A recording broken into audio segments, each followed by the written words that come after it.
Friends, good morning. Makar Sankranti की शुभकामनाएं सभी को। जी हाँ, एकदम स्नान करके दही चूड़ा खा करके तिल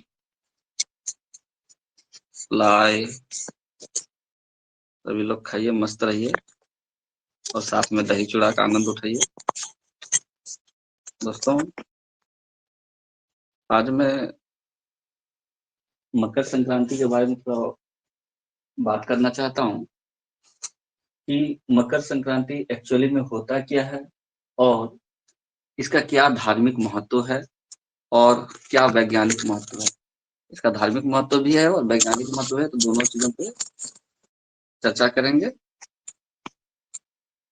सबसे पहले मकर संक्रांति, नाम है मकर संक्रांति, तो ये पहले समझिए कि संक्रांति शब्द का अर्थ क्या होता है। एक्चुअली संक्रांति शब्द में क्या होता है, अगर हम इसका विशेष अर्थ में जाएं तो संक्रांति शब्द का अर्थ होता है किसी ग्रह का एक राशि से दूसरे राशि में प्रवेश करना।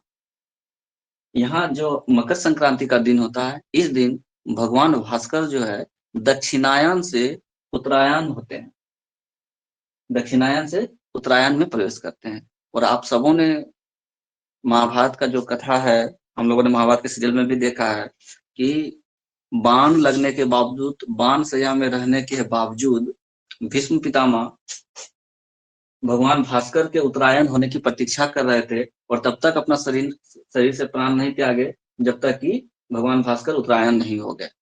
और इसीलिए इसको कहा जाता है कि मकर संक्रांति के दिन भगवान भास्कर दक्षिणायन से उत्तरायण में प्रवेश करते हैं। अब दक्षिणायन क्या है, उत्तरायण क्या है, वो समझते हैं। देखिए, उत्तरायण के समय क्या होता है, हम लोगों के पास जो राशियां हैं, मकर राशि से मिथुन राशि तक उत्तरायण में भगवान भास्कर रहते हैं। यानी सूर्य जो होता है मकर से मिथुन राशि तक रहता है उत्तरायण के काल में, जो 6 महीने का समय होता है। उत्तरायण 6 महीना का समय होता है।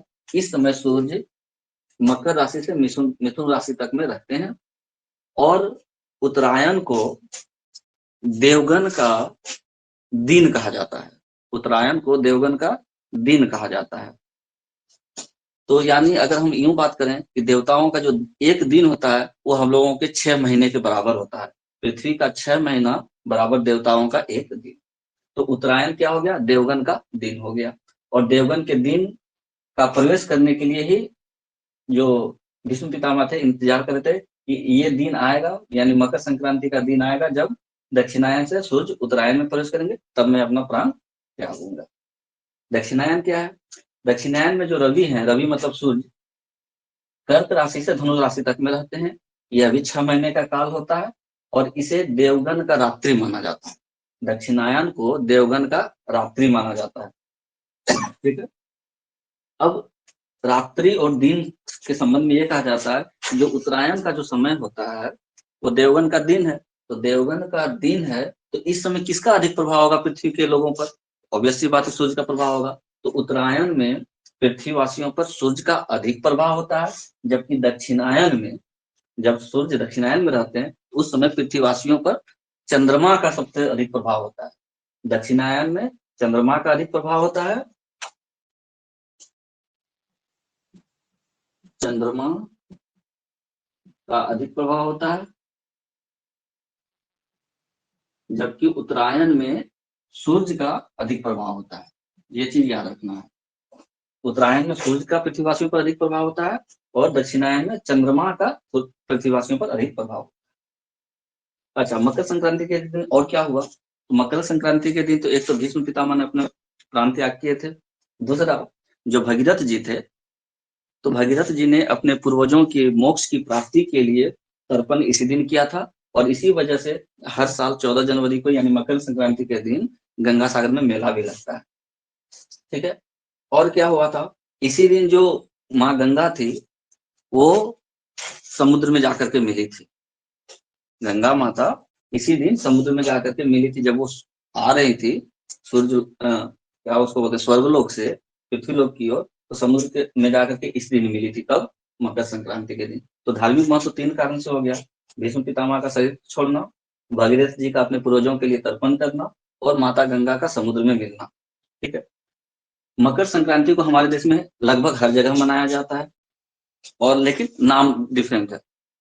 जैसे अगर हम लोग बात करें कर्नाटक की, तो कर्नाटक में इसको सिर्फ संक्रांति कहा जाता है, जबकि केरल चले जाइए या तमिलनाडु चले जाइए तो वहां इसको पोंगल कहा जाता है।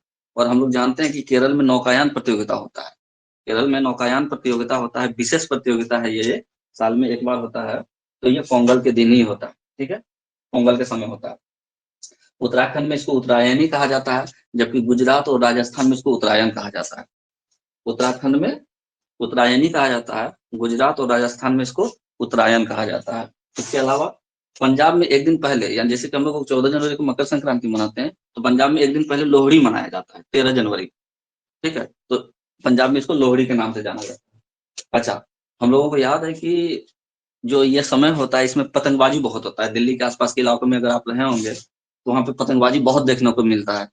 गाँव में भी होता है, कई जगह पे होता है, लगभग हर जगह पे होता है। लेकिन पतंगबाजी भी जो है वो हम लोग मकर संक्रांति का ही त्योहार के में एक उल्लास के रूप में मनाया जाता है, पतंगबाजी लोग करते हैं। ठीक है।